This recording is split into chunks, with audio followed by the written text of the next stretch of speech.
In the most holy name of Allah, the Beneficent, who is indeed the most merciful, we give him thanks, we give him praise, we show him respect and honor. We thank him for his divine, merciful intervention in our affairs as Black people and to humanity as a whole. Because without the rise of us as Black people, humanity has no chance. It's pointless you cleaning up your house and then you've got one room that is just messy, unclean, because that's the room that will start to cause you problems in the other room. That's where the mice will start to come in. That's where the spiders will start to come in. That's where everything you don't want in your house will come in. That's right. So it's important that you clean your whole house so that those kind of creatures have no business in your house because they feed on filth. And if there's no filth in your house, then they will come in and they will leave. I remember we had a building on Angeltown Estate, and the building was so clean, but the area was so mice and rat infested that you can't avoid having a mouse in your building. So a mouse came into our building for a day. We saw him and he hid. And then a couple of days later, we found him dead with a straw stuck down his throat. He couldn't find anything. He was trying to get the residue out of the straw and ended up choking himself. That's a blessing. Yes. When vermin cannot find nothing to feed on, they will leave your premises. It's like that with hypocrites and disbelievers. They are in every house of God and they look for the weakness of the believer. And if they can find the weakness, then that's who they latch on to. But if there's strength in God's house, then these type of people will leave or become reverted. They will revert back to their nature before they were corrupted. So we thank Allah for raising up those of us who were at the bottom. And we weren't at the bottom because we are useless people. We have been in the hands of an enemy, the like of which no other people have ever had to endure. And it wasn't endurance for a week, a month, or a year, or just being starved. We were robbed of the knowledge of ourselves, the knowledge of others, the knowledge of the time, and the knowledge of what must be done. We were robbed of the ability to read. Could you imagine a treasure trove of knowledge known as a mother and a father were allowed to come together and produce children? And after they produced children, they were killed so that they couldn't pass on that treasure trove of knowledge to their children. That's what we suffered. So it shows how strong our genetic memory is. So even though our parents were slaughtered, their genes were so strong that we automatically knew that there was a God. You don't have to teach people to fear God, Black people to fear God. There's something in us that forces us to recognize a higher being. But we were cut off from that higher being and have been wandering spiritually. And we've become spiritual, illegitimate children, not knowing who our God is. So taking other people's perspective of God as God besides God. Think over what I'm saying. So we've become spiritual bastards. Do you understand? Illegitimate because we don't have our own father. Do you understand? So the white man put himself up as our father. And some of us have the image of white people in our houses, on our wall, as gods beside God. That's a spiritual bastard. Right. Go ahead. Come on, brother. Pardon my language. You didn't come here to hear it. Make it plain. Make it plain. You didn't come here to hear it. Truth. But it's the right term. Yes, it is. This is why the Christians refer to Jesus as the Son of God. Imagine this. And when they refer, because finally they've got one now who had a real father. You didn't hear him. Yes, Come on. sir. When they asked Jesus the question, "Good master, teach us how to pray." Go ahead. That's right. How did he say to pray? He said, pray on this wise. Our Father. Our Father who what? That means we were now reconnected to the real Father. So the time of being illegitimate was over.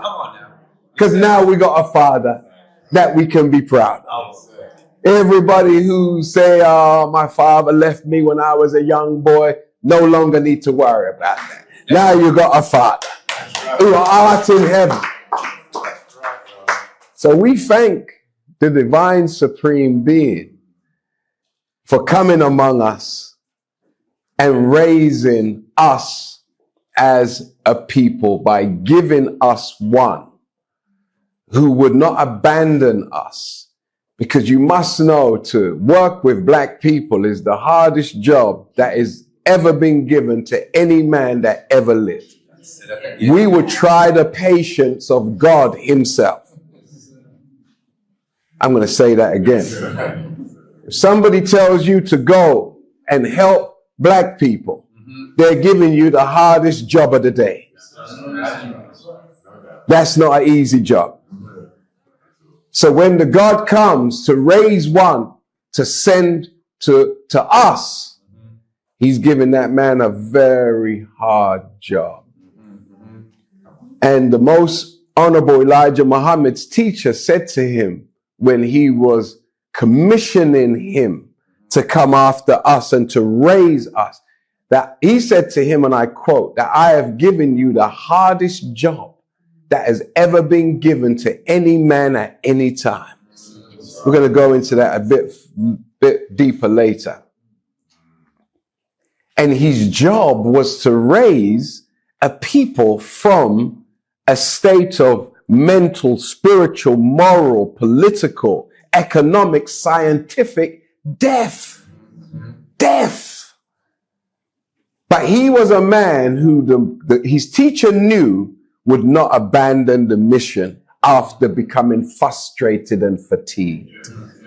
We become frustrated and fatigued. That's why we all have exes. Just can't take him no more. Can't take her no more. Yes, sir. Some of us are like that even with our children. Can't take them no more. You with me? So therefore we have exes. A list of people we just couldn't tolerate any further. Everybody all right? But this one who was commissioned to come after us was not going to be allowed to have us, his people, as his ex. No, sir. He was going to give us a real ex and destroy the old ex. He was going to destroy the X that caused us not to have a real X. Because the X stands for the unknown. And there's so much that is unknown about us when we try to get together with each other, that when we realize the unknown, we don't want nothing to do with each other anymore. But there is also an unknown element of us that connects us back to our divine supreme creator. So we thank the most honorable Elijah Muhammad.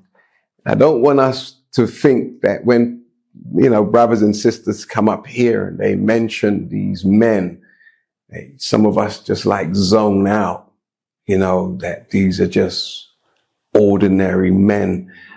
The men we represent from this podium, this rostrum, are not ordinary black men. No, sir. No, sir. They are divine black men. And we do not make any apologies No, sir. for aligning and associating divinity with those who has caused us to live the life we're attempting to live. 100. We honestly believe that God Almighty has intervened in the pitiful condition of black people. 100. And it's not an intervention that is temporary. No, sir. It's not part-time. No, sir. It's not limited. It will remain until every last one of us enjoys freedom, justice, and equality, luxury, money, good homes, and friendship in all walk of life. That's right. That it will continue until we're on that kind of level. We have a practical God. Yes, sir. Very practical. Because heaven to some is to die and go to a place No, sir. where no one has ever gone to and come back and told us how real it is. Heaven to the nation of Islam is to fulfill the things that we need most. That's right. We need some money. Right now. We need a decent place to live. Huh? Yes, sir. We need some friends Right now. in all walks of life. We need some freedom. Yes, sir. We need some justice. We need some equality. Right now. And we need some independence. Right now. That's practical heaven. Yes, sir. That's real. Yes, sir. If there is something when you die, that's a bonus. But right now, we'll take the freedom, justice, and equality.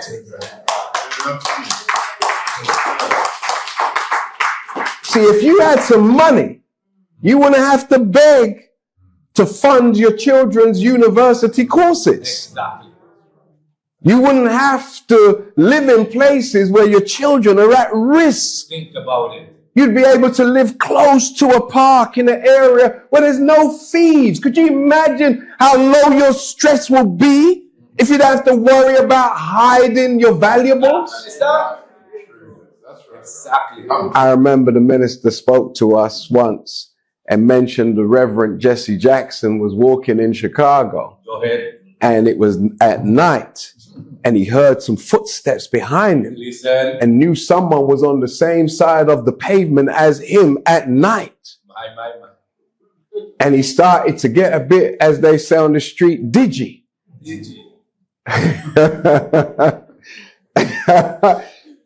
And, you know, he was getting concerned, and his blood pressure was raising, and his anxiety was raising. And when he looked and saw it was some white people, he said his heart Imagine this. settled. Imagine this. True story. True story. Listen to this. Could you imagine feeling relief because white people are behind you more than your own people? Something is wrong. When we were young in the 70s and in the 80s, do you remember who we used to fear on the streets in London was seeing a Ford Cortina or a Capri with Caucasian men in it? When we saw a brother or a sister, we were happy. How things have changed. So we thank Allah for coming to us and raising the most honorable Elijah Muhammad to work among us, to raise us from our pitiful condition. We thank him for his great work of laying a foundation for one to come after him, who would have a platform that he could go after us regardless to where we would be globally. And that man who has that universal voice, that universal message, that universal love is the Honorable Minister Louis Farrakhan.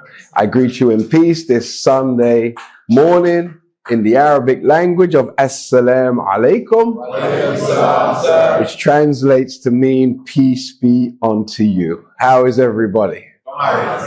Good. All praises are due to Allah. So we thank everybody who shared a few words with us to get us in the mood so that we can enjoy a nice afternoon trying to feast off of some truth that we can practically apply. Yes, sir. All right? Sometimes you come here for the first time and it's different to your church, you know? It's different to an Orthodox mosque, you know, and you're uncomfortable for a little bit because you wonder, is God going to be angry with you because you came here? No, sir. It's true. It's true. Is Jesus going to leave you because you came here? So you're kind of tense because you're wondering, is the favor of Jesus, is it going to leave you?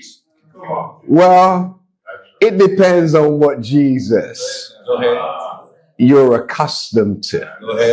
And the Jesus that's been taught to us ever since we were enslaved, you should pray to God that definitely he leaves you.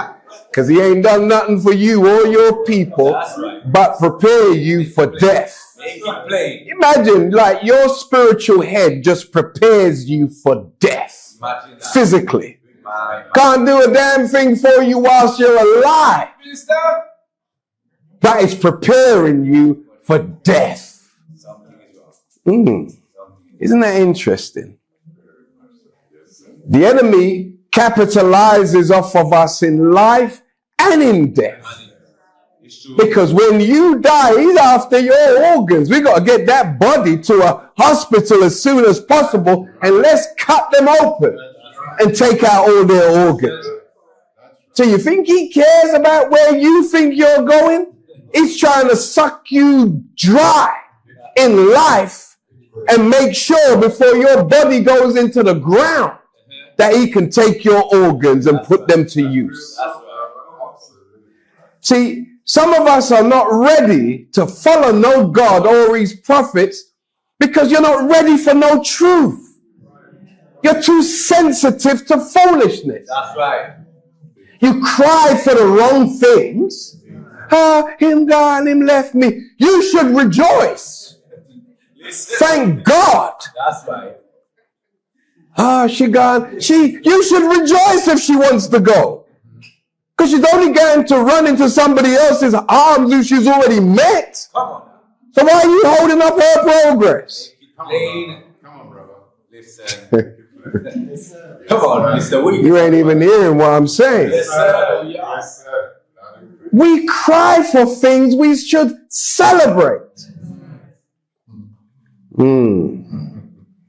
But anyway, when someone tells you the truth, you cry. Imagine that. Why can you do that to me? Aren't you glad I'm telling you? Some of us just don't want to hear. We prefer not to hear. Anyway, it's not why I came here today, but I came to say something else. But to get to the something else, I got to try and help us with the way how we think. That's right. First. Somebody comes to you, they want to borrow some money from you. You think the best because you're good people. That's right. Are you hearing me? That's right. Huh? So you don't even ask people, well, I need some security. What can you give me as an assurance that you will pay me when you say you're going to pay me? That's right. We don't even have relationships like that with each other because we think that's offensive. It's not offensive for someone to ask you for something they don't intend to give you back.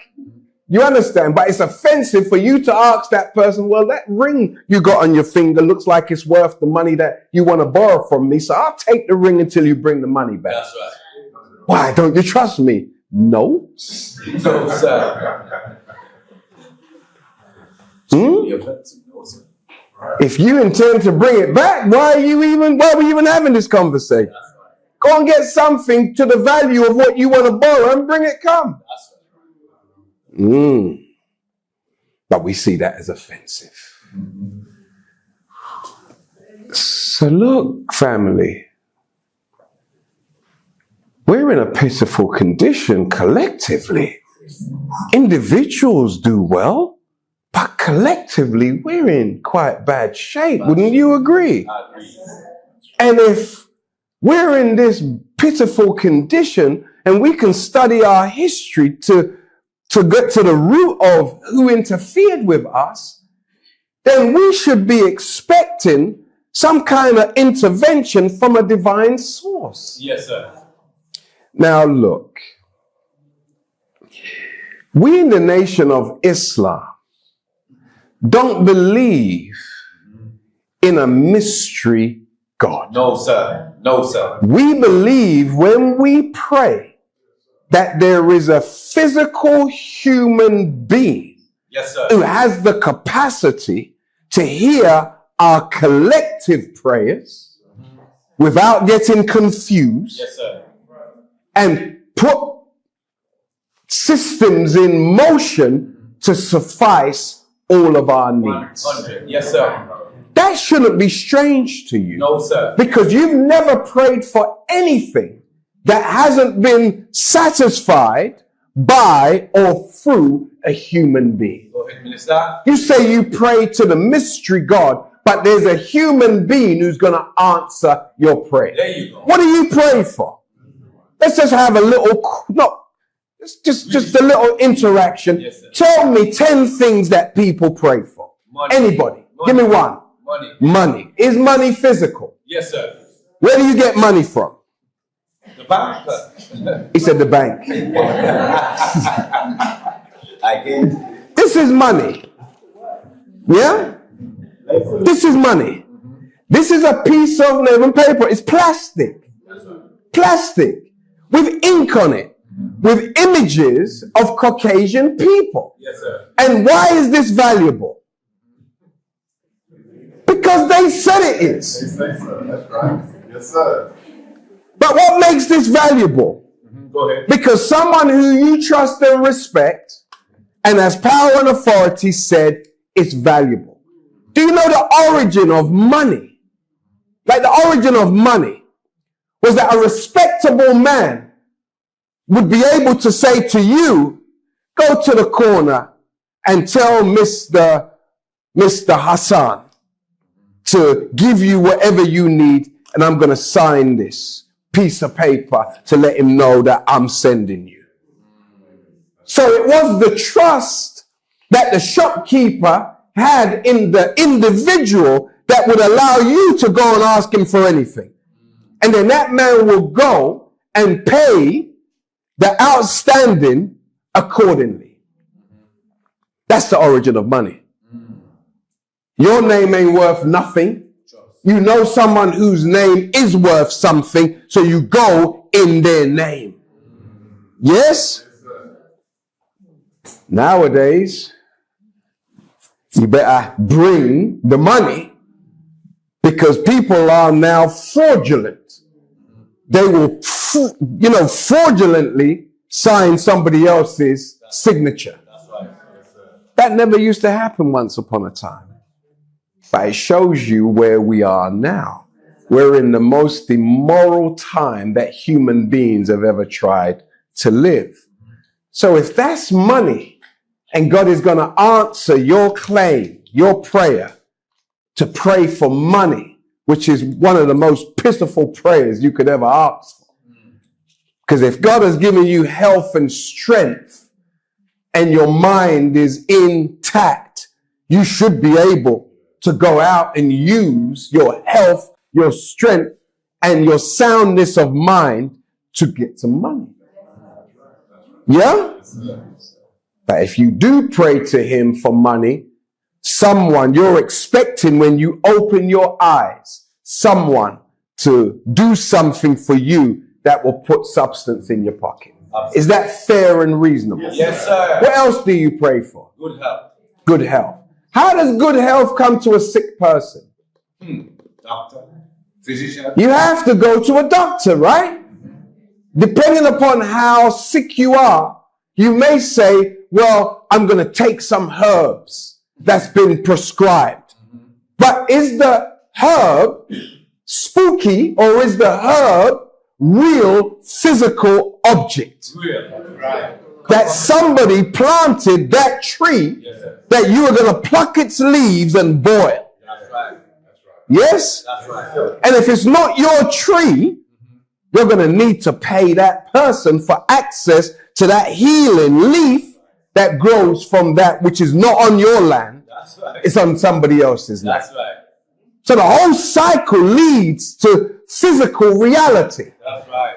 Go ahead. And something that you can put a human being at the end of the process or the beginning of the process. That's right. That's right. But someone has caused us to think that we can enjoy the answering of our prayers without going through human beings. That's right. This is why they have an old saying, that you must live good with everybody.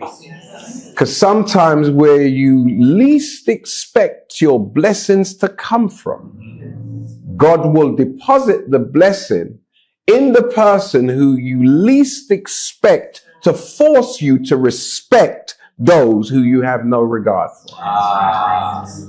Because he knows your friends and he knows your enemies, or those who you don't like for some strange reason. Now, our subject matter is speaking about the scepter of rulership is in our hands. And what will we do with it? Now, most of us cannot conceive. Now, when you look at the coronation that took place, I think it was a couple of years ago with King Charles, when his mother died, who was the ruler, the sovereign ruler of the United Kingdom and all of its overseas territories. When she died, the scepter of rulership reigned over the House of Windsor's, power and authority was passed to him. So there was a ceremony and there was emblems that represent his power. And it was passed to him. And the Archbishop of Canterbury, who is classified as the head spiritual leader of the Anglican Church, but the king or the new king would be the head of the church, but the spiritual advisor would be the Archbishop. He presided over this ceremony. And you saw pictures with the king being crowned, scepter being given to him, and holding these emblems of power. And now, after that day, we became what's known as his subjects. That's right. Yes? Meaning, if we are UK citizens, he has power over our life. He's inherited power from that day over our lives. Yes, sir. And we're supposed to be here to serve his every need. Imagine this. Some of you don't even know that. Wake yourself, brother. And this is why we sing the song in your national anthem. God save who? The king. Not his mother who's dead, but God save the king. God save what? The king. Then it says something else. The next line. God save what? Gracious. Grace. No, go on like on no. Yes, sir. Yes, sir. Okay, brother. Gracious king. Imagine that. Gracious. Gracious.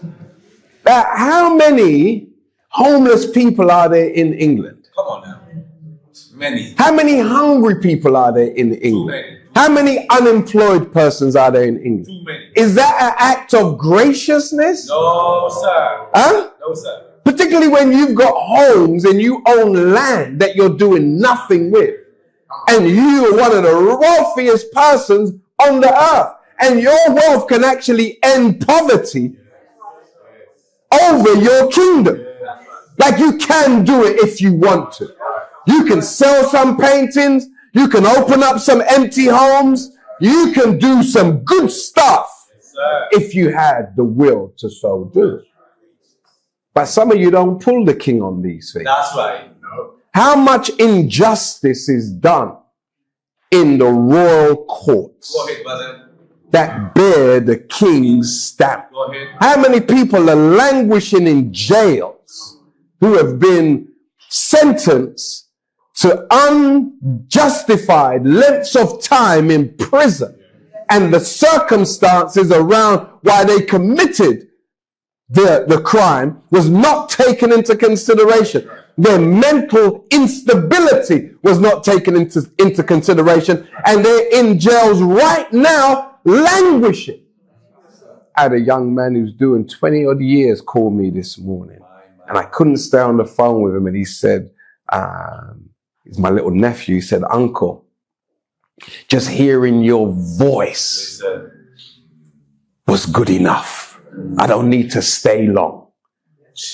Look at that. Yes. Now, he's a Muslim and they won't allow him to have decent food. They want to give him pork, and he's refusing the pork, so he's living on snacks.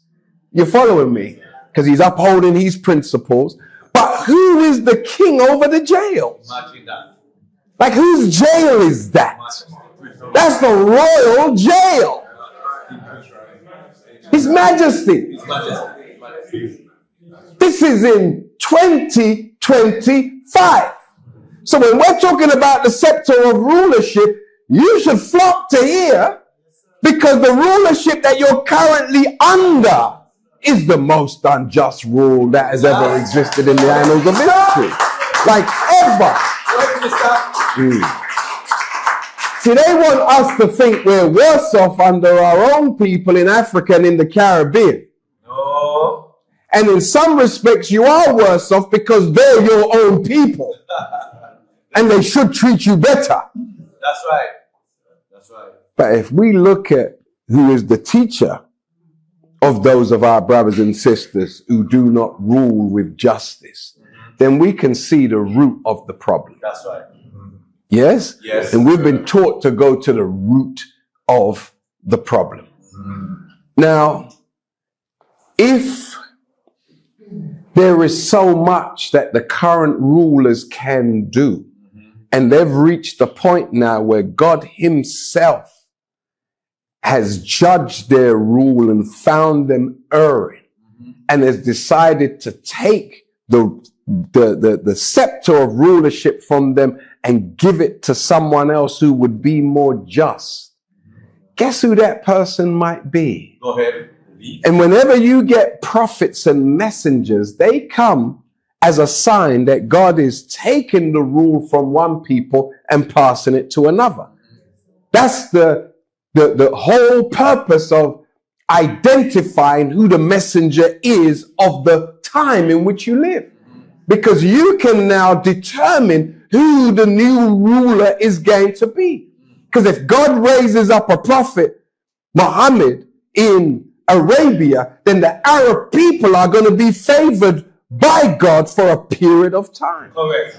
And if they do well by the charge that is given to them, then they will live a long, powerful, happy life. Yes? But there's prerequisites to showing forth that you are appreciative to God giving you revelation. You must imbibe it, you must translate it, and you must share it with the masses of the people out of your love for humanity to be raised. Go ahead. Go ahead. You make your people ambassadors of love, That's right. ambassadors of freedom, ambassadors of justice and equality. That's right. You first start with your own people, That's right. and then you spread from your borders, and you're never satisfied until everybody enjoys what you currently enjoy. That's how it starts.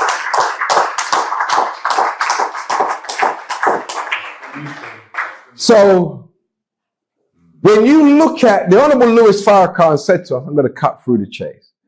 He said to us that undeserved suffering is redemptive.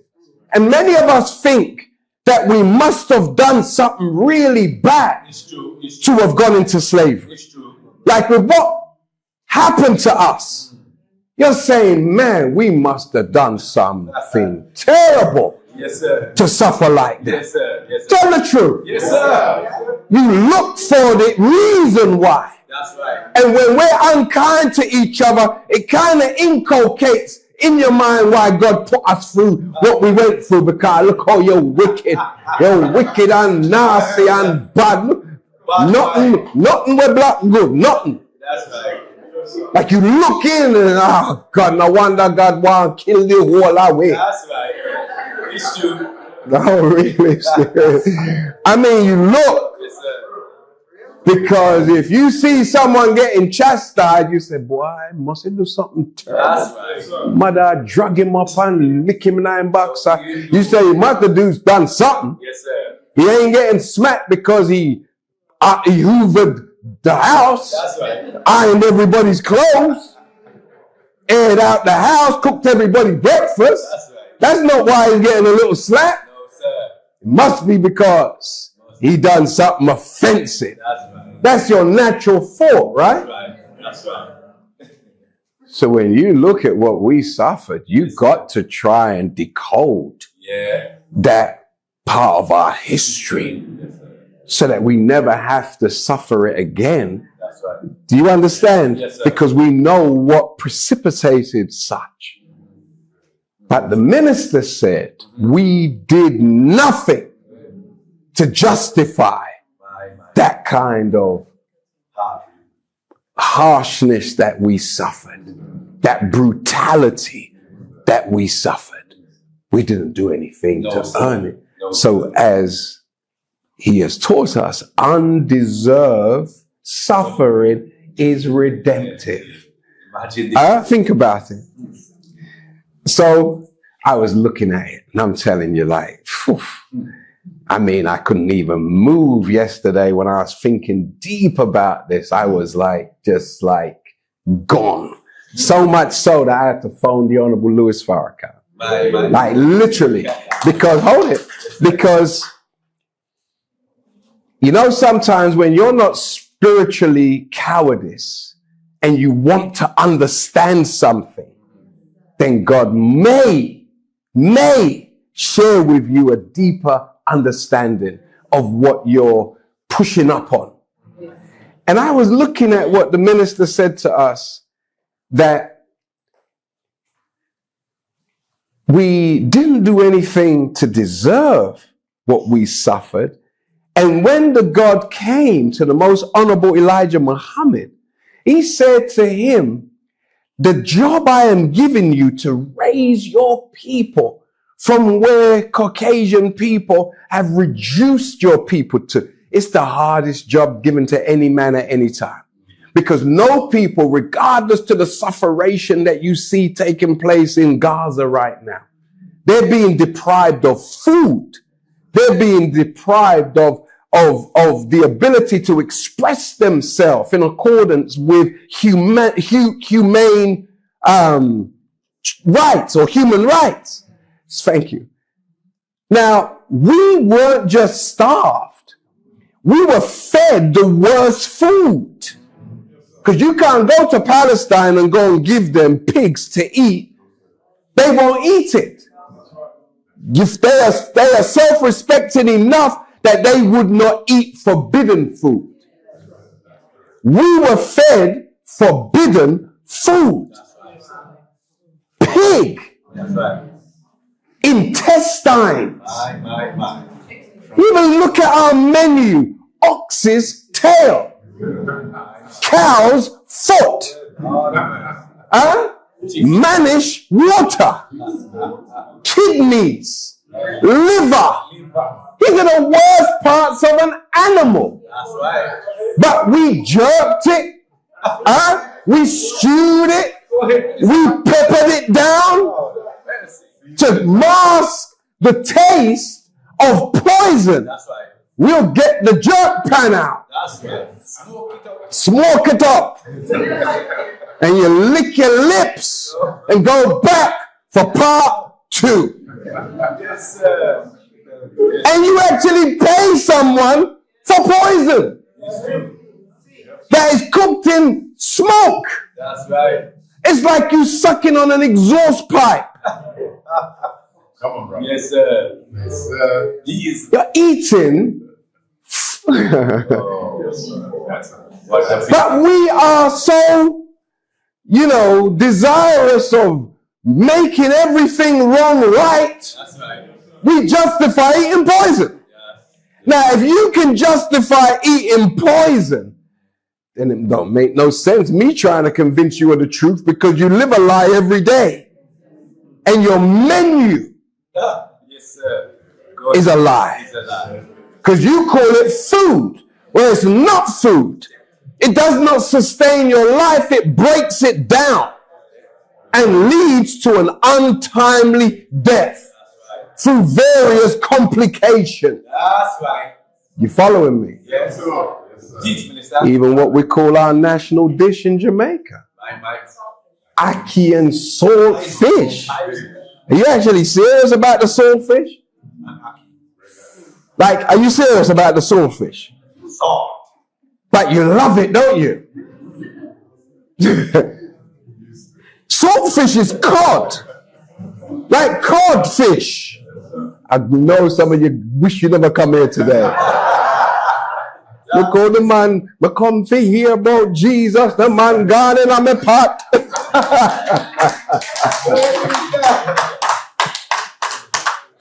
Look where him gone. Brothers and sisters, don't get me wrong, I used to lap it up. What? Who could have ever got enough ackee and saltfish? And them dumplings. And plantain. Oh my God, that's heaven. Here on earth. Everybody all right? Yes, sir. Go ahead, brother. But when you go to a spiritual school and you learn that the fish itself got its name from an era where no one was sending food on an airplane. That's right. Food had to travel by sea That's right. and would be on the sea, on the boats for months. So you needed a preservative for the fish. And the preservative was salt. So they bathed it in salt, and you're supposed to boil it out on the other side, but you never can get it all out. So you're going to have high blood pressure. Yes? You're going to have a stroke untimely, where one side just locked on by you. It's going to happen. And I ain't making fun of our ailments. No, sir.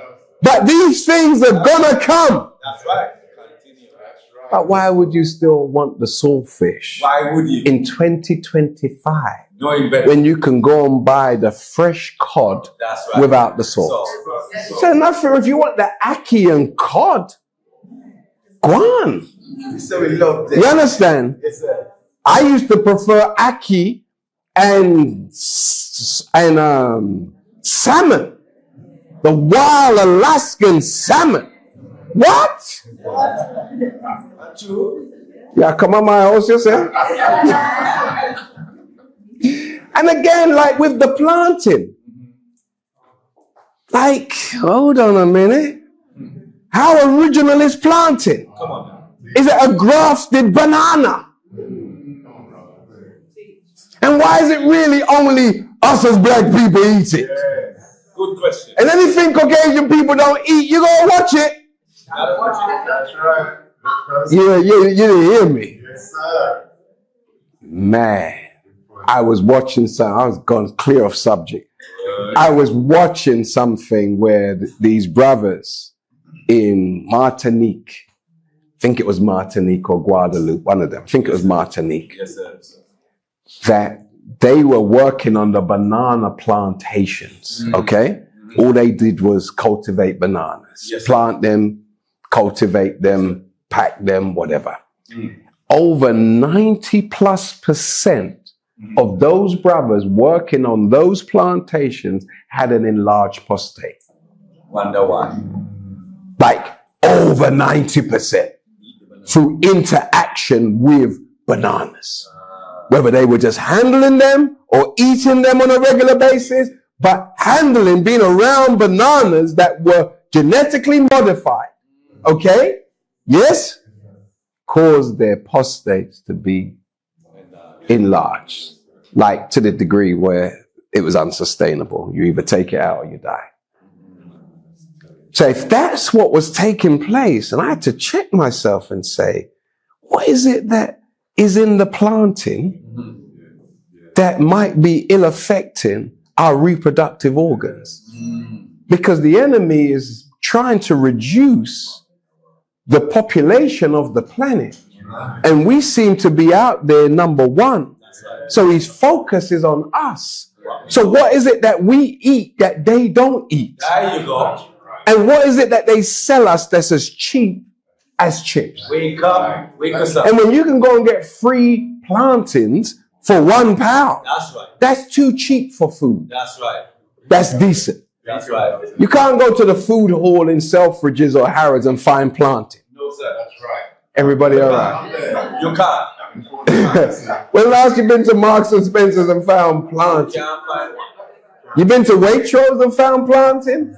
Oh, Lidl's is there? Certainly not happening. Oh, the little Turkish man. He's the main supplier There you go. because he got plantain out front and heroin around the back. Yes? You know it's true. I don't know why anybody needs to have a food shop open 24 hours like that. Let's push it. Something's happening, right? Yes, sir. There you go. But I say all of this to say,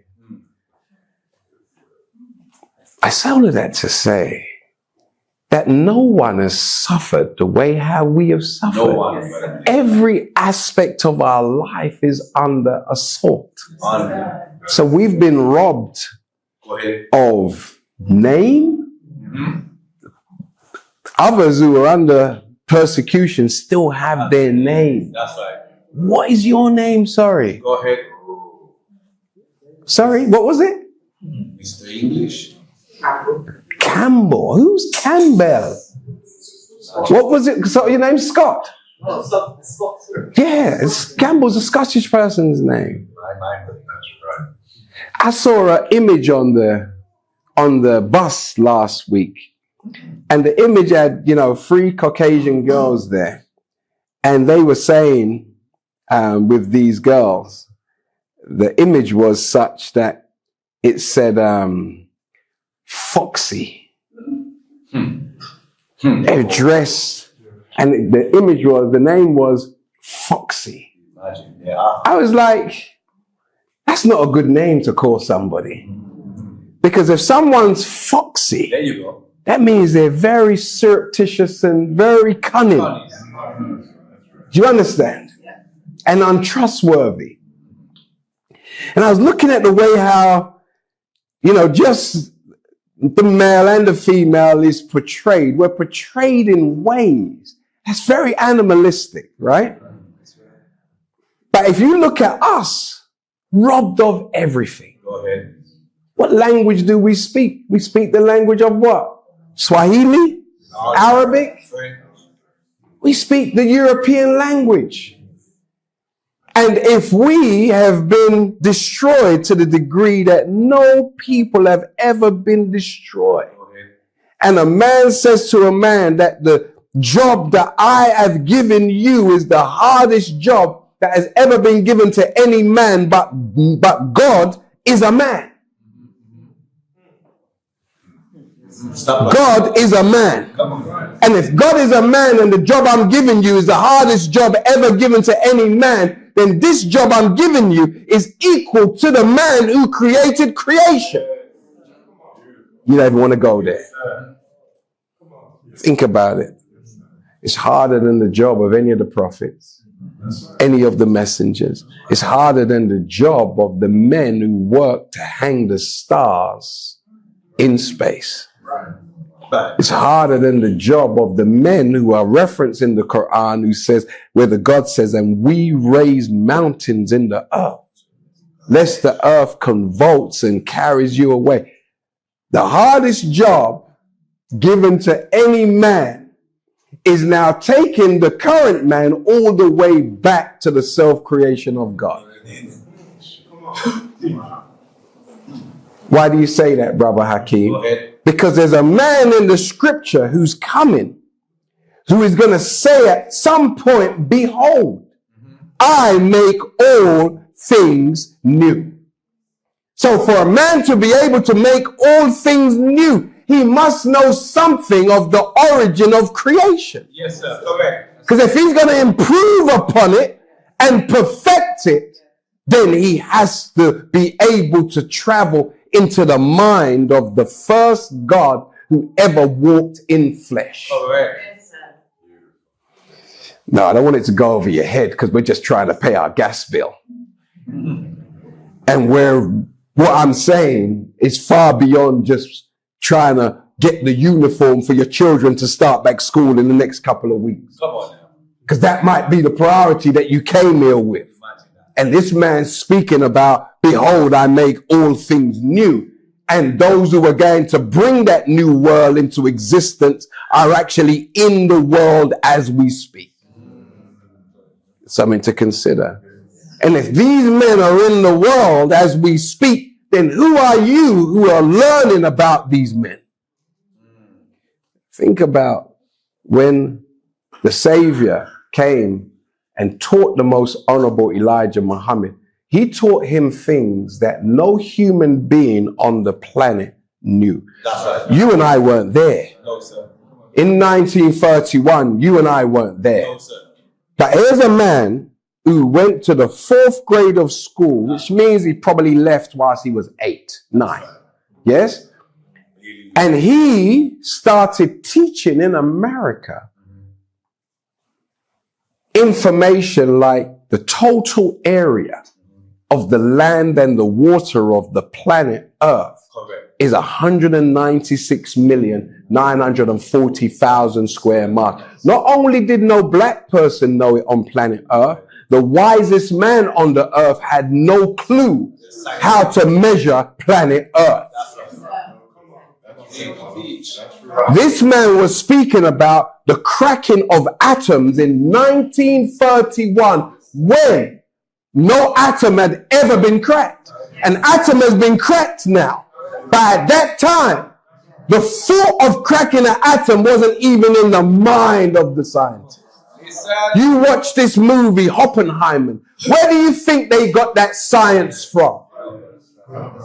You give the credit to them, but the credit shouldn't be given to them because they studied the teacher of the most honorable Elijah Muhammad and the teachings of the most honorable Elijah Muhammad. They study him. So with his frame of reference, his knowledge that he was given by his teacher, they broke into his office and stole all of the information. Now, back in the 30s, Caucasian people didn't have no car that you could put a key in and turn. No, sir. You had to crank it up. Crank it up. But look how much progress they've made from that man started opening his mouth. But you don't want to hold it. You don't want to attribute it to where it rightly belongs. And I understand. Because we've been trained not to respect each other. We've been trained. That's right. It takes a lot for you to accept that God has favored us. Yes, sir. Yes, sir. And he hasn't favored us by having this image of a white Jesus in the sky or this big image of this Caucasian Jesus over Rio de Janeiro. Like this is Jesus. This big tower, no. Or even the images when you go to Ghana, you see more white Jesuses than anywhere else in the world. Oh my God. You go throughout Africa, churches everywhere. You following me? And the image of the Jesus is a Caucasian. Yes, sir. Anglicanism is big in Africa, Yes, sir. big in the Caribbean. Yes, sir. Catholicism, Yes, sir. huge.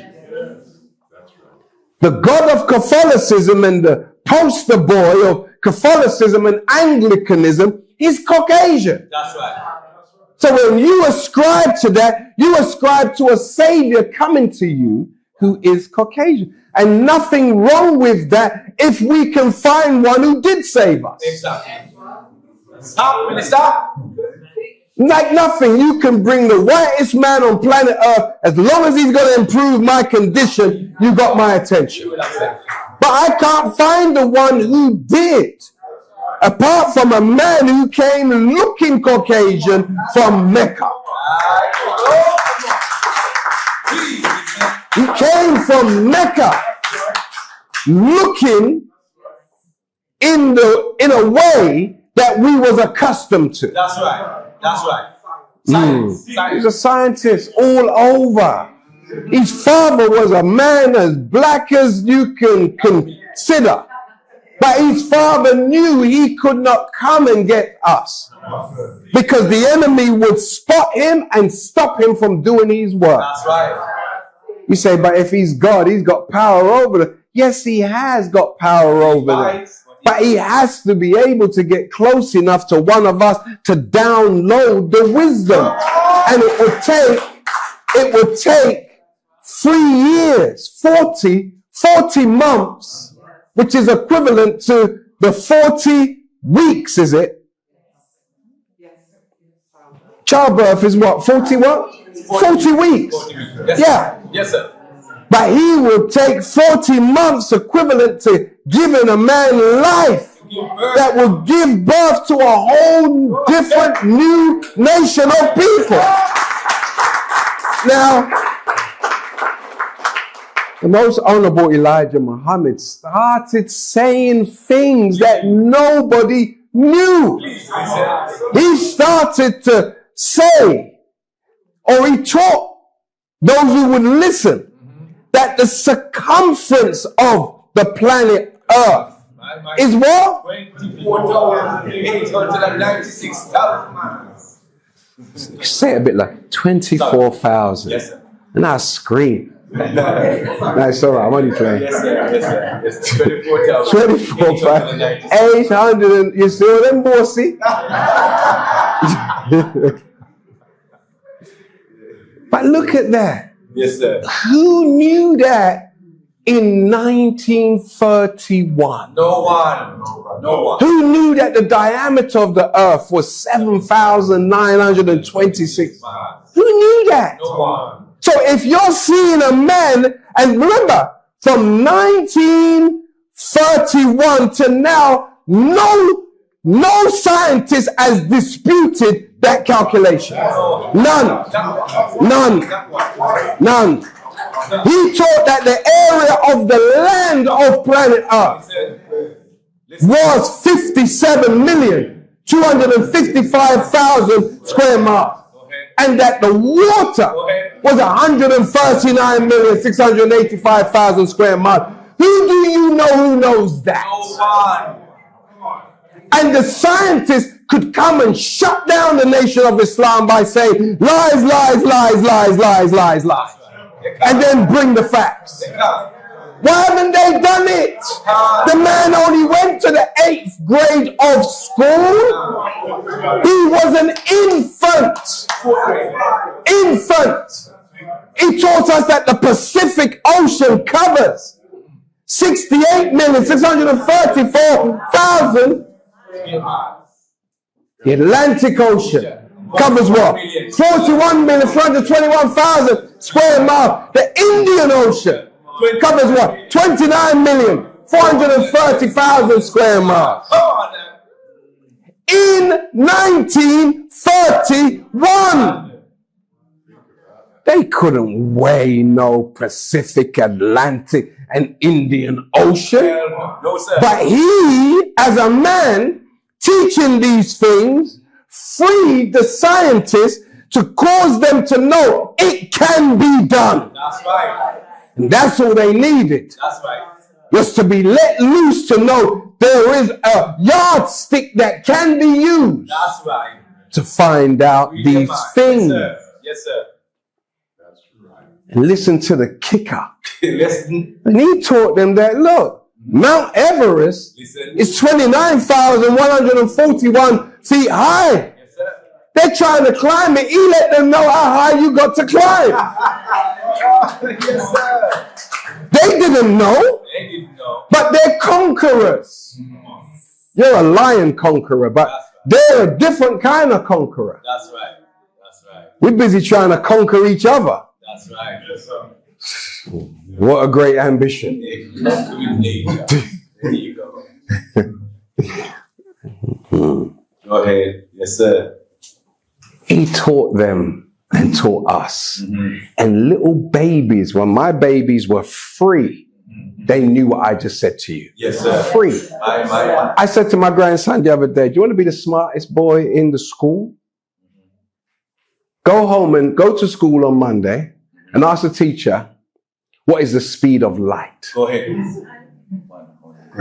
And if he can't tell you, and you know that it's 186,000 miles per second, you're the smartest boy in the class. That's right.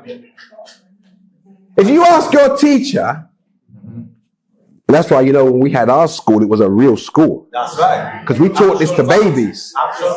Babies. Now, I said to go and ask the teacher, sir, we walk on the earth every day. How much does it weigh? Come on now. That's right. He would call that boy a troublemaker. That's right. He'd be in detention. Detention. That's right. I got a little smile, but this is real. That's right. That little boy will be targeted from that point henceforth. From that point. You know it's true. You know it's true. He'll be targeted. I said, grandson, the earth weighs 6 septillion tons. That's right. A unit followed by 21 ciphers. That's right. Come on. And I can guarantee you no one in your school knows that. No one. So guess what? You're the smartest boy in the class. In the whole school. In that good position to be in. I said, son, your teacher talks a lot, doesn't he? Yeah, he talks a lot. Ask him. What is the speed of sound? Come on now. 120. And if he can't tell you it's 1,120 feet per second, that sound travels at the rate of 1,120 feet per second, then he's the smartest boy. That's right. You with me? Yes, sir. And you see that big sun out there, grandson? Go ahead, Minister. Are you interested in how far it is from the earth? Tell us. Let me tell you what Elijah Muhammad was teaching in 1930s. He was teaching that sun is 93 million miles from the earth. And its diameter is what? 853,000 miles.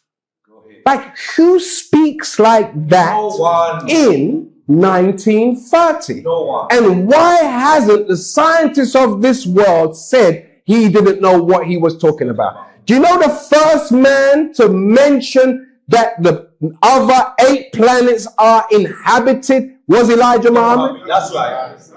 He said that he referred to Mars as the inhabited planet. That's right.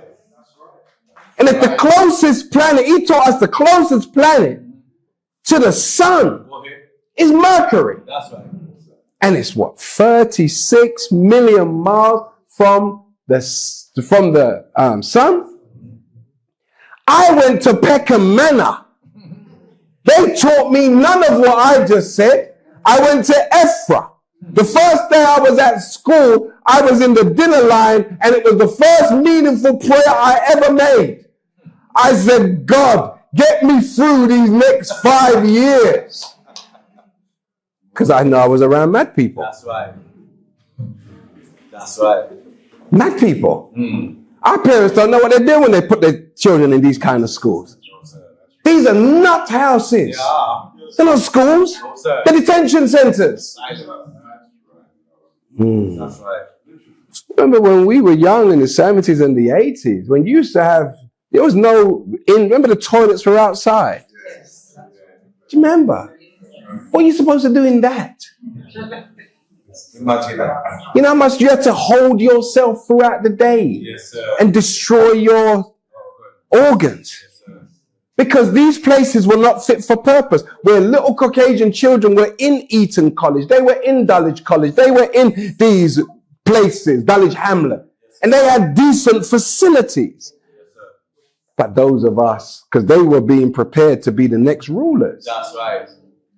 But dear family, when a man comes teaching this kind of truth, he comes because he's been given the scepter of rule That's right. for the new world. That's right. And in order to be a part of the new world, you can't be just in a room having Bible studies. No, sir. You got to be having universe studies That's right. Yeah. on how the universe is governed. Please You listen. can't be spending time trying to figure out how beautiful your life's going to be when you're dead. No, sir. We spend our time thinking about how we can make our life beautiful whilst we're alive. Come on, Minister. Are you with me? Yes, sir. And how we can understand the trajectory of what we call religion. That's right. Because what we call religion is what was given to us whilst we were in servitude, slavery. That's right. If you're going to give me a God image and give me an understanding of religion whilst I'm a slave, then whatever you're giving me can't be good because you have no intention of making me equal to yourself. That's right. And if you don't have no intention of making me equal to yourself, what you're giving me is garbage. That's right.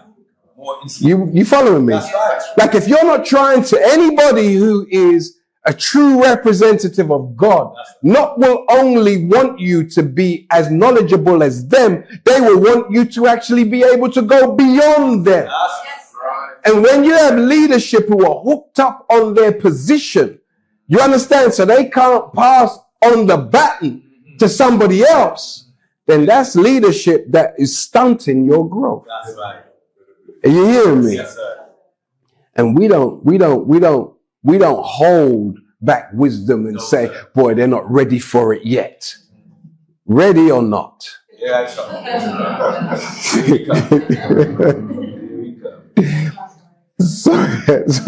So look, when this man came in 1930, he was in America from 1910.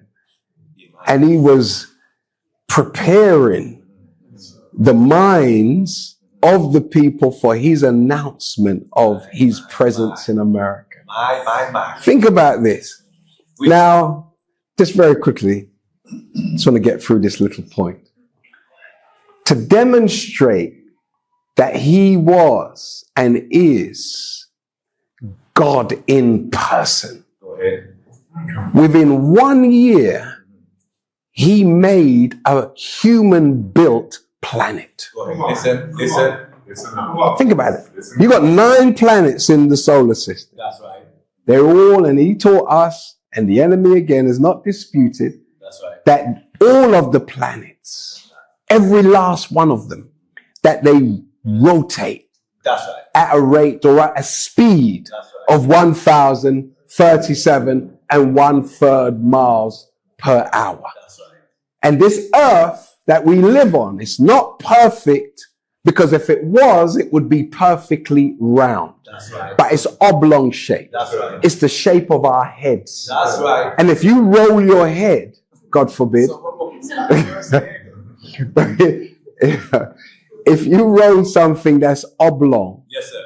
it will have 4 hits, top, bottom, side, side. Yes? And he said our planet is like that. And as it rotates, it would like jolt 4 major times, causing tremendous earthquakes. Yes? But he said, and as the Quran says, of the God, Yes, sir. when he created this earth, it must have been imbalanced at one time.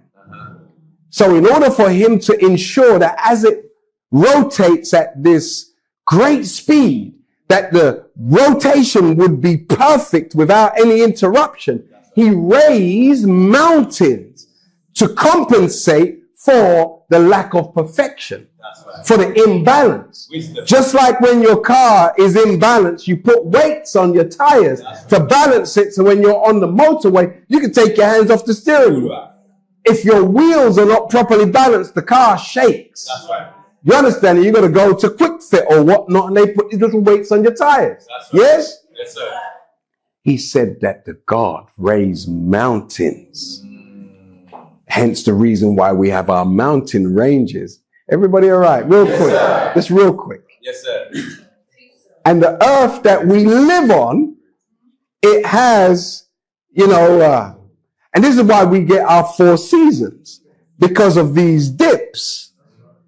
So the God who comes to make all things new, he comes to perfect all of that. That's right. So with him coming and giving us a demonstration of his power, he created and made a planet. The enemy calls it the mothership. He's seen this spear out there. That's right. That is a 1/2 mile long by a 1/2 mile wide, right? 1/2 mile by a 1/2 mile. He has seen it. Right. Like this phenomenon out there. And out of this big mothership, he has 1,500 little baby planes. And you hear about them, they call UFOs. That started in 1930.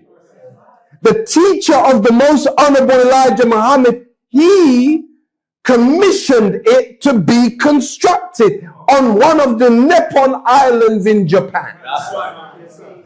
Like it wasn't done on Mars. No. It was done here on Earth. And the money came from Mecca. Came from Arabia. It was, I think, over 150 billion, was it? At that time? Don't quote me. It was a lot of billions. Yes? So it was real money. And he had the best scientists working on just a part of it. No one knew what the finished construct would be. I know some of you are zoning out a little, but work with me. You can go online when you're done here and just put it in your YouTube. That's right. And feast on it for the rest of the day. That's right. What they are admitting. That's right. What the American government is admitting. What the British government is admitting. There was a member of the royal family known as, what's his name? The one who died in the boat. Lord Mountbatten. He had a big estate in the countryside. And they used to have logs on the estate of all of the activity. And his estate was awash with these baby planes. That they would frequent where he was and would land on his land. This is documented. There's a book called Above Top Secret by a Caucasian man called Timothy Good. Go and feast on it if you're willing to study. That's right. But if you're just, dismiss that, that's a Negro. That's right. A dead-minded person just dismisses stuff because they're too lazy to study. That's right. And that's our problem. We're so lazy. We don't even have a book that we've bought this year. That's right. How are you going to get free if you don't want to buy a book and read something? I want to go on holiday. You go on holiday and you see Caucasians on the beach reading a damn book. It's true. And all you are is pina colada happy. It's true. You can swim and then read. That's right. And then read and then swim. That's right. And drink your pina colada. That's right. But don't go on so-called holiday Just to holiday. without the view of learning something whilst you're there, as opposed to just observing. That's right. Just want to look at things. Me never know effect. Me never know effect. So much so that you can go to Harrods and shop so much you don't even know the exit door there. You know, all these bags and can't even get because you don't know where the exit is. How they get out of the place? Are you actually kidding me? The sign says exit. You can't follow an exit sign to the street, but you got money to buy luxury items? A fool and their money. That's why money's never it. Because if all you can do is go shopping, and you don't even go to the bookstore in Harrods. I mean, I want a book.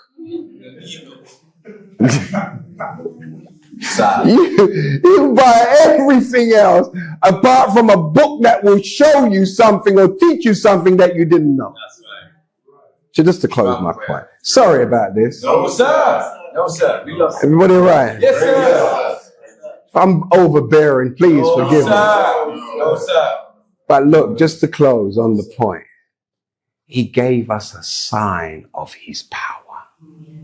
That the enemy's power is nothing to him. He told the Most Honorable Elijah Muhammad before he left him that your enemy does not have enough power to shoot you from across the street. If you're standing there and he's here with a bazooka, he can't do nothing to you. Listen to that. And for 44 years, that black man walked up and down in America and traveled at will, and he didn't even get a scratch. And preached the enemy's doom every day of his life. Every day.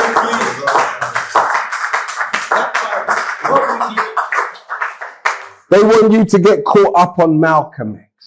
Oh, Malcolm. I left because he's there with, young. What do you know about him and girls? It's foolish. It's only because you must have wanted the girls that he had. Exactly. If he had a woman, why are you worried about a next man's woman unless you got your eye on her? That's right. And that's why most men talk like that. Man, woman. It's only because you bloody want her. That's right. You know that's true, right? Of course it's true. They're just envious. Because nobody now look at them. That's right. And when they get there looking, they just blow it. You know what I mean? They just blow it. That's right.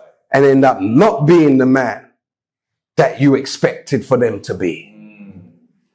But most men, when you hear a man talking about, this man is a girl, it's, it's because him have problems. That's right. You following me? That's right. Real talk. Because we actually would have a conversation about another man's private life. Exactly. What the hell has that got to? Is he asking you to pay his bills? That's right. And then are you even paying your own? There you go. That's the question. Shouldn't you be concerned with that? First. Look at the greatness. Like, you saw a student that Elijah Muhammad raised who has a name that you would never know if it wasn't for the Most Honorable Elijah Muhammad. Muhammad Ali. That was just a different kind of black man. Float like a butterfly. Who taught him these kind of lyrics? Come on. He got that. Cassius Clay. No way. Not Cassius. No, sir. What would the history be like if that man died with the name Cassius Clay? It would just be like having the name Lennox Lewis. That's right. Joe Frazier. It died, the name died. You with me? Yes, sir. But when you have the name Muhammad Ali, like, you're a different kind of black man. Yes, sir. And they never would show you in the cameras with him in the corner making prayer. Never. I wonder why. And that's why when he was smacking people, he was saying Allahu Akbar. And it was God smacking them. Yes, sir. It was God. But anyway, this man made a planet. Tell us. And not only when you look at something the size of a half a mile by a half a mile, how are you going to get that off the earth? How? That's the question. What kind of engineering skills, That's right. scientific skills must you have to raise something like that from the earth that don't take petrol? That's right. Think about it. That's right. He didn't go to the shell and fill it up. No. What kind of force? What does it take? What kind of science? That's right. It's like the Quran speaks about the earth floating in an orbit and the light at the sun that strikes it at its equator. The earth has a tilt. That's right. And it tilts at, I think it's 23 degrees, 30 minutes.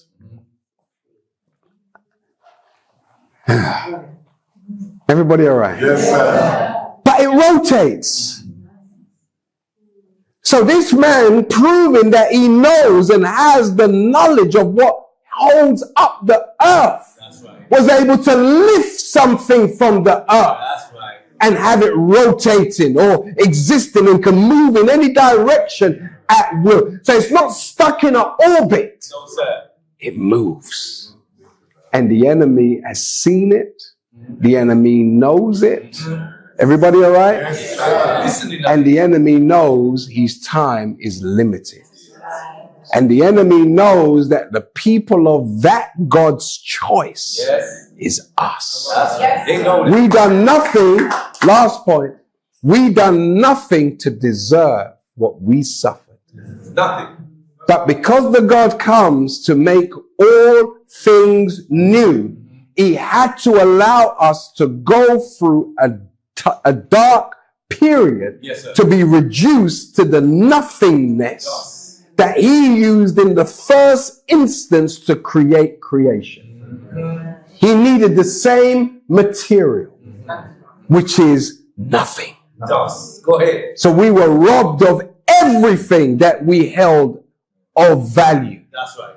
To be prepared to be filled with a wisdom the like of which has never existed prior to the birth of this great one who has come to save. So I hope I've said something that has, praise be to Allah. I pray Allah. But inshallah, thank you. And in the coming weeks, inshallah, we will break this down a bit more because I had too much notes. And I went to bed with this on my mind. And in the dead of night, a surah came up in my mind. And I was so tired. I couldn't get up to write it down. So I held it in my mind until I woke up. It's amazing, you know. That's why when you go to bed watching Top Boy, it's not good. You with me? Like, I held this thought. And every 20 minutes or so, I'd have semi-consciousness and the surah was still in my mind. And I'll read it to you before we close. So I didn't have to get up and write it down. It was right there. And the surah is, in the 9th surah, the 32nd verse, he it is who sent his messenger with the guidance and the true religion. Why would you have to put the word true before religion? That's right. Because there's so many false religions out there. That's right. And this one whom he raises, he would be sent. Sent. That means he must first be raised. So the God would come and raise him in Detroit, Michigan, in the United States of America. Think over what I'm saying. The language of evil, the language of slavery, the language of everything bad is English. That's right. That's right. This is the predominant language of evil, of enslavement, of lies and deceit. So God must raise one up who's a master of the English language. It's not going to be someone speaking Arabic. No, sir. Not someone speaking Chinese, but someone speaking the predominant language on planet Earth. That's right. And Allah God will give him an exegesis of Hebrew, of Arabic, of all of the various languages that supreme wisdom was revealed in, that he will be able to put it into a form in English that nobody on planet Earth will have an excuse. That's right. The language of the United Nations is English. The language of the G7 is English. The language of the financial forums is English. So you should not be surprised that a man comes at the end speaking articulate, powerful English. Counselor. And those who want to go back to Arabic, go and help yourself. But the messenger, the Messiah, comes at the end speaking English. He came from Mecca to raise one from the West. Because this is the seat of power. It's in Washington, D.C. You see our Trump's just wielding power and got all of the other leaders like little children. They have all kissed his ring, got them bowing to him. Oh my God. So you have to appreciate the man of God comes speaking the English language. I just want to finish this real quick, where it says, he it is who sent his messenger with the guidance, because you could have knowledge, but if you don't have guidance, you could have the knowledge that the carnival is in Notting Hill, but if you don't have guidance on how to get there and bypass the road closures, you'll be sitting in traffic for a long time. There you go. Go ahead, teach. So you need guidance to get in and out of the carnival. Right. Yes? Right. And if something broke out, which it probably will, you need to know how to get out. You need someone to say, come, and guide you out of that. Yes? That's right. Yes, sir. Very good, brother. It says guidance and the religion of truth. Not the religion mixed with falsehood. The religion of truth. That he may make it prevail, overcome all religions. That means there's going to be a man coming in a religious way to challenge all of the other so-called religions. And he will be able to prevail over all of them. And he goes on to say, though those who set up partners with Allah are adverse, meaning they're going to fight him at every step. Oh my God. And just very quickly, Allah says before that, they take their doctors of law and their monks for lords beside Allah, and also the Messiah, son of Mary. And they were enjoined that they should serve one God only. There is no God but he, glory be him, from what they set up as partners with him. Why would God, if he wasn't a human being, why would he compare other human beings to him? Exactly. Why not say they take the angels, Gabriel and Michael? Why not say that? Because those angels are above monks. You understand? Why not say they take the other 23 elders in the book of Revelation as a God besides me? Come on. Why not say that? Why not reference something on a heavenly realm to compare to self? He compared monks in where the place where them come from? In temples and doctors of law. He's showing us. You got to stop thinking so little of God as a human being or as a spiritual being in flesh, and stop comparing his power to your own. That's right. That's where we go wrong. Just because you can't eat if the white man don't give you a job, God ain't like that. That's right. That's right. We use 5 to 6% of our brain capacity. Huh? If a man uses or a woman uses 20%, whose presence are you in? It's in God. Those who design helicopters and stealth bombers that cannot be detected by radar. How much brain capacity do you think they use? Not yours. They use less than 7% of their brain power. Imagine if they had access to 10%. That's right. I like Jeff Bezos' statement that he made this week. 2 things and I'm gone. He said, a lot of people are saying that he's a very rich man worth 200 billion, all this sort of stuff. He said, but the company that I direct is worth 2 trillion. That the company's worth 2 trillion and I only have a profit of, say, 100 odd billion, then I have enriched people to the degree where I've made money for people to the tune of 1.8 trillion. So don't watch the little wages that I've got. Watch the 1.8 trillion that my company has afforded other people. That's right. Now that's a spin on it, isn't it? That's right. So he's saying, allow me with my, 200 billion and focus on the 1.8 trillion that I have afforded others. That's a spin. That's a good way of looking at it. Yes, sir. You with me? Yes, sir. That's a good way of a man telling you to get out my business.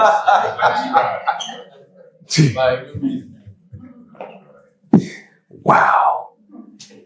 And look, the Most Honorable Elijah Muhammad taught us that these Europeans who are ruling at the moment, they only have been on our planet for 6,000 years. Only. Just last week, they discovered a civilization in India that has a history of 14,000 years. They found it under the water, in the sea. And it predates Egyptian civilization. So if Europeans weren't even on the planet when we have had civilizations and they're buried underwater, then why would you think they're this irremovable force? And we've built civilizations superior to everyone they have built prior to their birth. But the God of this day, no God comes into existence. When I say God, I mean human beings who inhabit the spirit of the Creator. That's right. Where his spirit lives through creation. He's not, the Creator's not this person who's been there forever just on a cloud. No, sir. No, sir. Like, you're so silly. You're mistaken. Just did that, sit on. What told you to Where you? did you get that image from? Your slave master. That's your slave mentality. And you're so full of fear, you refuse to drive out such thinking from your head. Yes, sir. You're scared. I might get cursed. You're already cursed when you think like that. Stop. Tell us. The man who runs this country, William Starmer, Stop. here don't even believe in no God. He said he is a confessed atheist. And your family. So your prime minister's an atheist, but he tells you what to do and forms policies. And you're not so upset you say, man, I'm going to start my own party. You just sit on there. You're just happy to be here. Imagine this. You don't want them to send you back to your country. Imagine that. You're scared. But anyway, Go ahead, sister. Go ahead. like, would you have been any worse off had you had not come from the Caribbean in the 40s and the 50s on Windrush, or from Africa? Would you have been any worse off if you stayed there? You had land there. How much land do you have in England? That's it. You know what the Caribbean would have been with all of the trades, the labor that we poured into this country. You take it out of England and put it in the Caribbean and Africa, you've got Monte Carlo there. There you go, right? You got Monte Carlo. You got Mayfair over there. That's right. Wake us up. You weren't going to relieving yourself in the Caribbean in no chimney. No, sir. No, sir. That started here. Rather than go to the outside toilet, you put a chimney under your bed. Imagine that. Anyway, I'm going. Carnival. Anyway. For teach, right? I got carnival. That's enough for the day. But pardon me. May Allah bless you. Assalamu alaikum. Thank you. Allahu Akbar. Allahu Akbar. Oh boy. Oh boy. Please be seated very quickly. Praise be to Allah. I hope, dear family, like a nice little stretch of your legs. We're going to close. We're finished now. Thank you. But we just want to thank you for coming out and spending some time with us. Yes, sir. We appreciate you very, very, very, very much. And especially on your bank holiday, we pray Allah that even if you are going to the carnival, go responsibly. I'm not saying you mustn't go and you must just go home, go read that book for the rest of the day. I'm not saying that. You know what I mean? That's not what I'm advocating. You do you responsibly. But do feed your mind every day. You understand? Like, you know, you can't just be in these shopping malls always buying stuff that's so expensive. You got houses to buy. You got land to buy. You got to build generational wealth. You have to have something that you put on the earth that is earning money. You've been hearing me banging about this for a long time.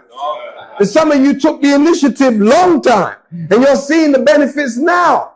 Buy something that you can rent to somebody. That's right. If it can't rent, don't buy it. That's right. And you don't have to buy it here in England because the rental market here in the UK for property is pretty much gone. They've killed it with these new legislations. Very difficult. And these laws they're trying to, enact where the tax man can just go straight into, he can do it anyway, but he wants more access to your account. So you have to be careful with even the money you have in a UK bank. So it's time. We said it to you years ago. If your parents are from the Caribbean, they're from Africa, get yourself an African or Caribbean passport. Even go and get a Spanish one if you love being in Europe. Go to Portugal and get a something. But give yourself an option. Because England's one of them countries that allows dual citizenship. I don't believe France does. Some of these other countries don't allow it. Trump's trying to take it away from Americans. Where you can have dual citizenship. You have it here. Use it. And with that, you can go to the Caribbean, go to Africa, set up a bank account, set up a business, and start to send some money. Come on, are you hearing me? Like, don't wait for the enemy to be at your door. Make provisions. Wake up earlier than him. I remember watching one of these MPs and they were talking about the Gulf War. And he was saying, we know Saddam Hussein. We know his routines, that he sends 6 cars out of his mansion every day and with people who look like him. But we know what car he's in. Yes? And he said the reason why they could, what's his name? He was a guy, they demonized him. Can't remember what his name is. But he was running for mayor once and they demonized him. And you never heard anything from him since. When? No, before Ken Livingstone. During the first mayoral election, he tried to get it and they demonized him. What was his name? No, it wasn't Galloway. And he had a wife who worked for one of these places and they said he was doing some insider trading because she knew the company was getting IPO and he went him. Jeffrey Archer. That's him. Oh, nice one. Jeffrey Archer. Jeffrey Archer was there. And he said, the reason why in the Arab world they can't beat us is because when they're sleeping, we're working. Simple as that. And moved on to the next poll. Simple as that. So what is he saying about the empire? The empire don't sleep.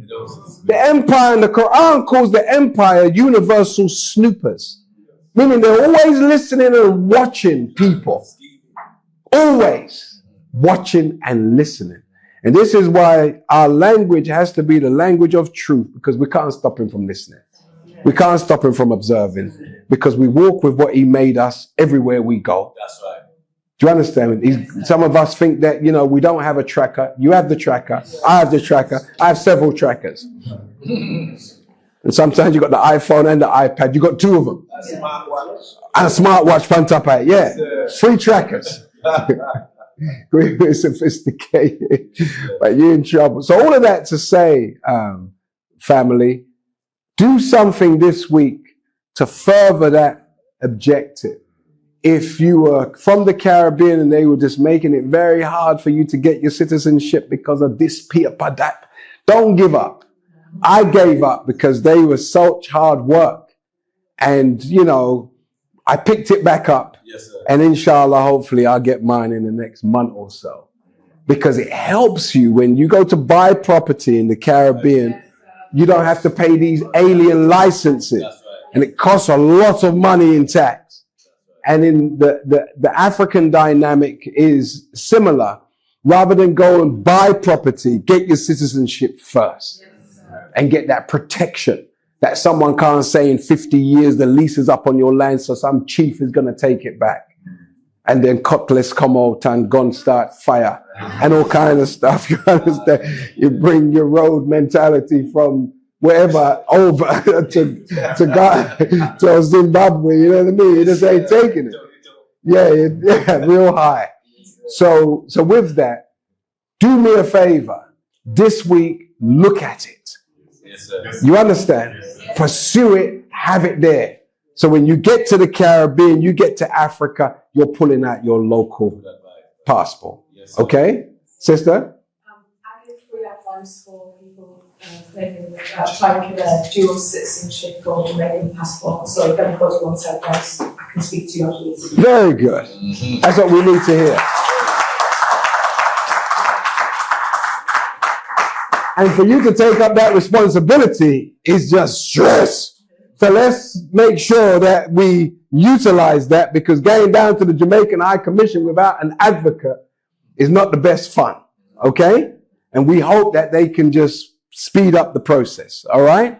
So with that said, thank you for a wonderful morning, wonderful afternoon. And if you can rise to your feet, we're going to end in prayer. Thank you. And we have food in the back, please. So go and help yourself to some great cuisine. And we look forward to seeing you at the Spiritual Injection on Thursday. And Friday, we have a really deep spiritual class if you would like to come as a visitor. Don't feel, oh, man, I'm Muslim and me is not a Muslim. No, man. Like, you can go and ask Muslims, you know, who wrap up themselves. What does Muslim mean? I don't even know what them call themselves. I was in a shop the other day, this woman was dressed down from head and wrap up and this and that. And she was like, oh, you know, I heard that, you know, French Montana was a Muslim, or he's with the princess of Dubai, you know, the Muslim woman. I said, Muslim? So I asked her, what is a Muslim? Because me dress a certain way, so she don't know me or who me is. But you go on like you know who you is. So may I ask her the question, what the word Islam mean and Muslim? What is the definition of either one of them? She started getting a little uptight. And then the woman who me know at the shop said to me, why shop there cry, you know? I said, she cry? Because I ask her a question. Some of them go up there, Parliament never mean for upset you, none at all. You understand? I want them really chasing me down the street. But the point is, you'll be surprised that if you go and ask a Christian, what does the word Christianity mean? They don't know. So being a Muslim is the same as being a good Jew or a good Christian. It's one who submits his or her will to do the will of God. You understand? So that's what that means. So you have to learn God's will to do his will. And his will at the moment is he wants every last one of us being self-respecting. He wants us falling in love with each other. And he wants us knowing who we are. And can trace our lineage back all the way to his self-creation. Yes? So don't get uptight. Don't think that, oh, it's just for Muslim. You are a Muslim. You were born wanting to serve God. But we're just saying it in a language that you're not familiar with, which is Arabic. But we can just say, we're ones who are submitting to the will of God. We're striving to submit to his will. It's the same thing. So don't get lost in translation. Okay? Yes. All right. And no, for those of you visiting with us, this is your home. And if there's anything we have done to make you feel uncomfortable, let us know so we can fix it and not offend the next person who come next week. Yes. Yes? We're coachable. We're not like them people, them, no, change nothing with them I do. No, we adjust to make sure you're happy. Make sure you're comfortable. Make sure you feel, welcome. You let me know, we fix it. Yes? Yes, sir. And did I search, I put them hand up in their armpit them. You let us know. We'll fix it. We'll get a machine for you to walk through. Because we want you safe in here. We don't want nobody to bring gun in here and knife. So when you come in here, when you sit down, everybody's been checked and you're comfortable. Not now kick off in here where we can't control. Yes, sir. Yes? Yes, sir. You following me? Yes, sir. We control our environment. We make it safe. It's like when you go up on the airplane, everybody gets searched and drug up on. Yes. So when you're on the plane, someone ain't going to come out. Everybody, get in your seats. No, what's that? The pilot, bring it on, right? Yes, sir. That's why we got to search the pilot too, right? So all of that to say, we're here to try and create an environment that is conducive to learning. Yes, that's why we sit the brothers over here and the sisters over here. Because if some of these brothers were sitting beside you beautiful women, them can't focus on what me I say. They learn the art of looking through the corner of your eye. You understand? So we try to keep brothers focused and yourself focused. You understand? By separating the two sexes. And this is what the Most Honorable Elijah Muhammad taught us in 1930. And look how effective it is. That's right. You got church and the woman have on our miniskirt and you did a best praise the Lord, my God. Because you know what is for you, God. It's difficult to focus on the preacher. Because she's beautiful. And what he says don't mean nothing. This is heaven here. And heaven here I come. If you would take my number. Yes? That's how it works. So by the time church over and everybody outside, a commune, you did a commune. Yes? And by the time you exchange numbers and start WhatsApping, no, go back at church. Yes? For at least 6 months until it's done. And then both time to come back. Yes? So we try to just, do our best to make sure whilst you're here, at least for the message, you get the message.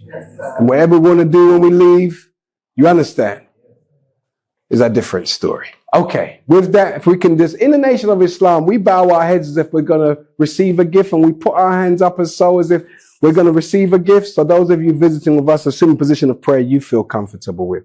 Attention prayer. In the most holy name of Allah, the Beneficent, the most merciful, O Allah, guide us amongst those whom you have indeed guided aright. Preserve us amongst those whom you have preserved, and befriend us amongst those whom you have befriended. And bless us with whatever you grant us with, and deliver us from the evil of that which you have judged. For thy judgest, and none can judge against thee. Blessed art thou, O Allah, and highly exalted be thee above that which your enemies set up besides you, and whoever you befriend, surely and certainly cannot and will not be disgraced. Ameen. Thank you. Assalamu alaikum. Please shake someone's hand that you didn't know before coming.